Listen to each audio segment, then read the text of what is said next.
project is we're building a bike for combat vets. They're going to sell tickets to raise money for Vets Helping Vets. 100% of the money goes back into the vets. It's all donated time. We're not getting paid for this. The Air Force, we're just doing it because this is one of the groups of people around here that your money's going 100% back. And basically, we started out, we took the whole motor out of the bike, the whole top end got tore down, bottom end got done over black. It's basically stripped down to a frame. Got that, started acquiring parts from the different vendors that were donating to us, like Zipper's Performance. They did all the motor stuff. Bad Dad did the fenders and whatnot, and yeah, from there, after we got everything, we actually hand scrubbed the frame with toothbrushes. Yeah, so after that, we just started building from the bottom up, put the bottom end back in, started putting the top end, polished chrome. It took a couple days here and there, like polished these little pieces by hand. That got polished by hand, these got polished by hand. So there's a lot of elbow grease in it too. My grandfather was a combat veteran. He fought in Korea. And I saw my grandpa had struggles when he got out, and my grandpa ended up turning to alcohol and had a lot of problems, and there was nothing like this to be able to help him. So I see what these guys do, and I love the fact that it's not like a normal charity. Every dollar goes to the vets. So it's not like there's administration fees and all that junk. So I know for every dollar we raise, it's going to go to a vet. So for me, that's what it's all about.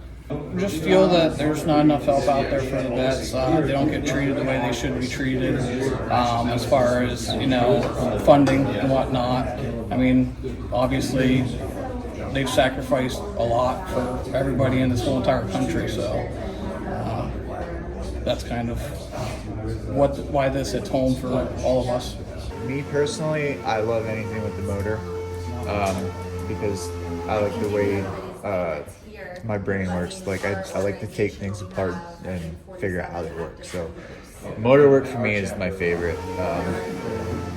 Fabrication I'm not so good at, don't really enjoy it so much, but put a motor in front of me and tell me to tear it down, put it back together, and I'm in heaven. So the front end is actually off of a different model.